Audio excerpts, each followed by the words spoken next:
এখন বর্তমানে আমাদের রাজ্যের মধ্যে ডিইও অর্থাৎ ডেটা এন্ট্রি অপারেটর পোস্টের জন্য অফিসিয়াল নোটিফিকেশন আউট করা হয়েছে। তাই এই নোটিফিকেশন অনুযায়ী এখানে তোমরা এই ডিইও পোস্টের জন্য কারা কারা আবেদন করতে পারবে, কিভাবে তোমাদের আবেদন করতে হবে, আবেদন করলে কয়টি ধাপে তোমাদের সিলেকশন করা হবে, বেতন তোমাদের কত টাকা দিয়ে হবে, আবেদন করার শেষ তারিখ কবে, এ টু জেড সম্পূর্ণ তথ্য নিয়ে আজকের ভিডিওটি আলোচনা করব। তাই অবশ্যই তোমরা ভিডিওটি শেষ পর্যন্ত দেখে নাও। সবার প্রথমে তোমাদের বলে দিই, এখানে তোমরা যারা এই ডেটা এন্ট্রি অপারেটর পোস্টে আবেদন করতে চাও অবশ্যই তোমাদের কিন্তু এখানে অফলাইনে ফর্ম জমা করতে হবে। এখানে কিন্তু অনলাইন আবেদন করতে তোমরা পারবে না, তোমাদের অফলাইনে এই ফর্মটা জমা করতে হবে। তোমরা অনস্ক্রিন দেখতে পাচ্ছ এই অ্যাপ্লিকেশন ফর্মটা আমি ওপেন করে রেখেছি।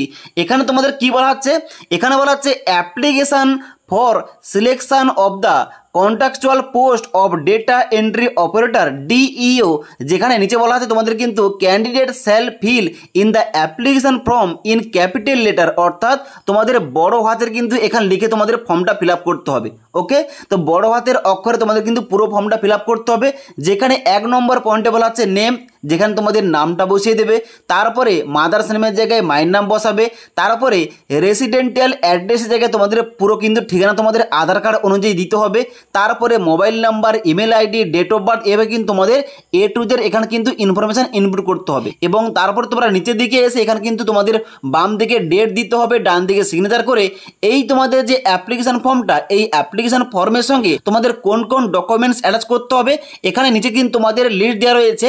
1 নম্বরে তোমাদের কি বলা হচ্ছে, 1 নম্বরে বলা হচ্ছে এপিক, অর্থাৎ তোমাদের ভোটার আইডি কার্ড জমা করতে হবে। 2 নম্বরে আধার কার্ড, অর্থাৎ তোমাদের আধার কার্ড লাগবে।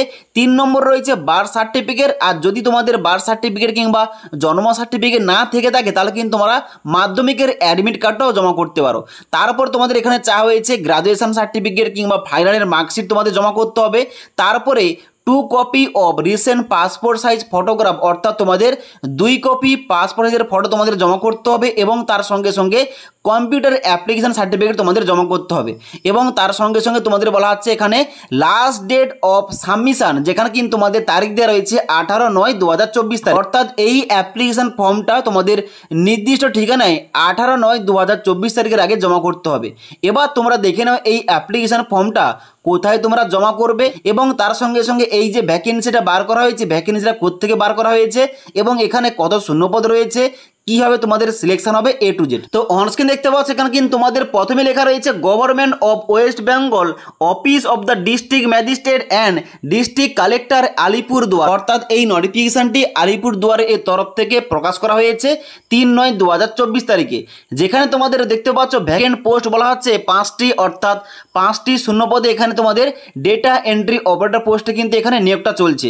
যেখানে তোমাদের মিনিমাম কোয়ালিফিকেশন কি চাওয়া হয়েছে, এখানে চাওয়া হয়েছে graduate with certificate in computer application, অর্থাৎ তোমাদের গ্রাজুয়েশন পাস করতে হবে এবং তার সঙ্গে সঙ্গে তোমাদের কম্পিউটার অ্যাপ্লিকেশনে সার্টিফিকেট থাকতে হবে, তবে তোমরা এখানে আবেদনটা করতে পারবে।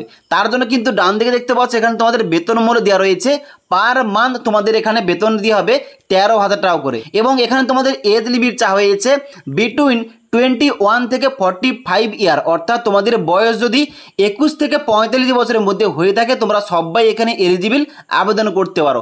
তারপরে 3 নম্বর পয়েন্টে মুড অফ সিলেকশন বলা হচ্ছে তোমাদের প্রথম হবে স্ক্রিনিং অফ ডকুমেন্টস, অর্থাৎ তোমাদের প্রথম ডকুমেন্টস চেক করা হবে, তারপরে হবে তোমাদের 2য় নম্বর ধাপ কম্পিউটার টেস্ট, এবং তারপর হবে তোমাদের 3য় নম্বর ধাপ ইন্টারভিউ।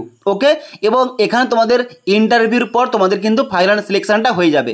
এবার তোমরা দেখে নাও এই যে অ্যাপ্লিকেশন ফর্ম তোমাদের দেখালাম, এই অ্যাপ্লিকেশন ফর্মটা তোমরা কোথায় জমা করবে। দেখতে পাচ্ছ এখানে কিন্তু তোমাদের 5 নম্বর পয়েন্টে দেখতে পাচ্ছ তোমাদের উল্লেখ করা রয়েছে এ টু জেড অ্যাড্রেসটা, যেখানে বলা হচ্ছে যে তোমাদের অ্যাপ্লিকেশন ফর্মটা এখানে ফিল আপ করে জমা করতে হবে office of the district magistrate district collector Alipurduar, Duarskanya, ground floor, post office Alipurduar court, district Alipurduar, pin number 736122। এখানে কিন্তু তোমাদের তারিখটাও দেওয়া রয়েছে, লাস্ট ডেটটা 18/9/2024 তারিখ, অর্থাৎ এই তোমাদের যে ঠিকানা বললাম এই ঠিকানায় তোমাদের 18/9/2024 তারিখের আগে অ্যাপ্লিকেশন ফর্মটা জমা করতে হবে। এখানে তোমাদের কার মাধ্যমে বলা হচ্ছে, এখানে বলা হচ্ছে থ্রো রেজিস্টার পোস্ট অথবা স্পিড পোস্ট অথবা কুরিয়ার কিংবা বাই হ্যান্ড তোমরা কিন্তু জমা করতে পারো। অর্থাৎ তোমরা যদি চাও যে বাড়িতে বসে ফর্মটা জমা করতে, অবশ্যই তোমরা পোস্টের মাধ্যমে কিন্তু এই ফর্মটা পাঠাতে পারো। ওকে, এবং তারপরে ইম্পর্টেন্ট পয়েন্ট বলা হচ্ছে এখানে যারা যারা আবেদন করবে অ্যাপ্লিকেশন ফর্মটা পাঠাবে তাদের একটা শর্ট লিস্টেড ক্যান্ডিডেটের একটা নামের লিস্ট তোমাদের প্রকাশ করা হবে 23/9/2024 তারিখে। এবং এখানে কিন্তু তোমাদের অফিসিয়াল ওয়েবসাইট দেওয়া রয়েছে www.alipurduar.government.in। এখানে গিয়ে তোমরা কিন্তু তোমাদের নামটা চেক করতে পারবে। তোমাদের নাম থেকে থাকলে তোমাদের কিন্তু পরবর্তী সমস্ত কিছু অর্থাৎ কম্পিউটার টেস্ট হবে এবং ইন্টারভিউ নেওয়া হবে। তাই অবশ্যই তোমরা তারা এখানে আবেদন করবে একবার 23/9/2024 তারিখে অফিসিয়াল ওয়েবসাইটে গিয়ে তোমাদের নামের লিস্টটা কিন্তু অবশ্যই চেক করে নেবে। ওকে।